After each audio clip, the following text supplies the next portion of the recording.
चल जाए अपनी घर में सुनो गेहूं बेच के ताड़ी पी मजा आएगा वेद किले किले पीवा के चार से तो भी ना करवा तो पुकारे फोन करवा अभी नो कुछ जानो बड़ा बड़ा ताड़ी उतार दूं आज पी भी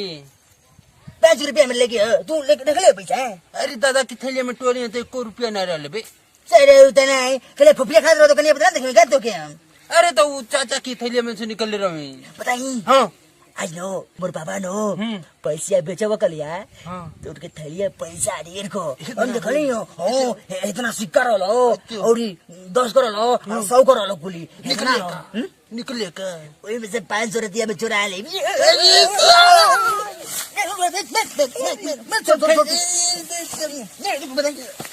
जब ना पैसा चल रहा है ना तो चल के ताड़ी पिए की चल मुर्गा खा के ना अरे मुझे कौन हो सुना ना कहाँ भैया पोखरवा सर पोखरवा में हाँ क्या कर जाए की पोखरा में तो क्यों ना लगा कुछ काम है क्या बाद में हम बताए बाद में हाँ कौन कोई ना सुना ना क्यों रहना पोखरा में रे नहीं है पोखरा तो खाली है चुप अपन काम करो सो ए भाई हम चली मरबो करो छोड़ो वही ला लो अबे यार पोखरवा में कहाँ जाऊँ भैया रे लोग तो कौन बात का और बात है का लोगों तो यार मछलियां ने मरी पोखरवा में का चुरा के लोग तो जाकी कोई के पड़ी का हैं कोई के चलो बुढ़ो जाके बुला के ले जा हैं चल और ये साला जल्दी चले बाप रे बाप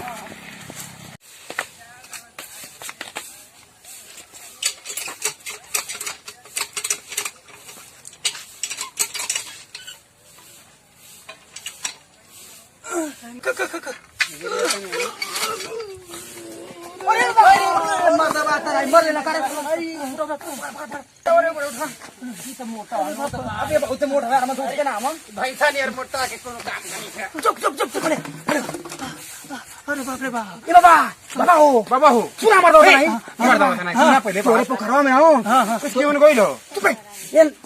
चुप रहा नहीं बाबा तोरे पोखरवा में हो न कुआ गइले मछली मार लगा था की हां अच्छा हां चला देखते हैं तो के कुल मछली मार ली मरो चल हम लठिया सारे बढ़िया चल हम लठिया रे हां लठिया हो रहा चल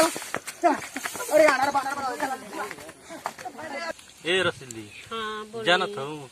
तो से मिले खातिर ना हम अपनी घर का 2 बोरा चन्ना बेच के हम तो से मिले नहीं है ठीक ना हाँ हो 2 बोरा चन्ना बेच देला हाँ 2 बोरा चन्ना बेच देनी है तो से जब ना मिली ना हमके एकदम चैन ना आवेला रतिया में एकदम नींद ना आवेले ठीक ना खाली जब सुती ना खाली तुहरे चेहरवा लौकेला ठीक ना आज एकदम तो पा गई है ना बुझा तक करे जब पर एकदम साफ दौड़त हो हमारी ठीक ना तो हमारे एकदम सोना हो तो हम एकदम रसगुल्ला हो ठीक ना मन तो करत है कि एकदम पूरा ऐसी पूरा जिंदगी बिता दें हमरो तो मन करत राजा जी हाँ हम तोरे साथे पूरा जीवन भर ऐसे ही रहे तू हमार जान हो ठीक ना तू हमारे एकदम सोना हो तो के देखी ना तो हमके एकदम नींद ना आवेला हमरो ना आवेला रतिया के जब सुती ना ठीक ना तो तोहरे चेहरवा खाली लौकेला ठीक हाँ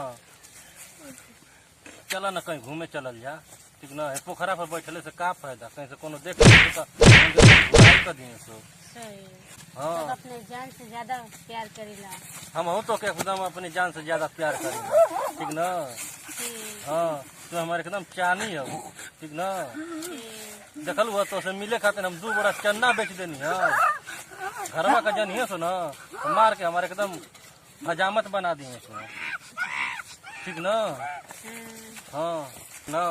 चलो ना कहीं भाग चल जा तोहरा आदमी कहाँ रहेला हमारा आदमी तो बाहर रहेला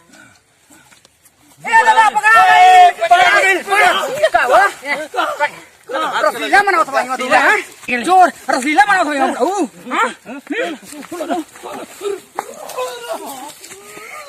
अरे बागल मनाओ भाई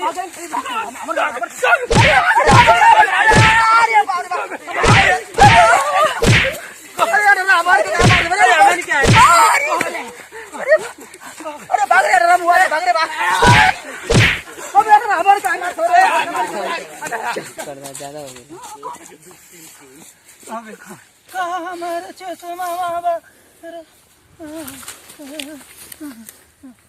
गड़ैया के लगवा के ले का करत गिर न जा गड़ैया में। गइलो ए चाचा कहाँ जात बा गड़ैया में? अरे बाप अरे कवर अरे क्या करत बा गड़ैया में? अरे अरे हम काहे मार दो भैया? सब आयो का खोजत बा? शंभुआ हां अरे हाय तू छोरा ले आइल ना थरे कहाँ कहत ना हसो? अरे बाग कहत ना का भइल तो के? मछरिया तोर मारा तो गड़ैया में का तो के ना लौके लगा? ना चश्मा वा मोर चश्मा चश्मा चश्मा चश्मा तो तुआरे जे ना ऐ का ना चल डेरी से परेशान हुआ का? चला चला यार चला चप्पल वाला चप्पल वाला मोरा की तोर रे चला चल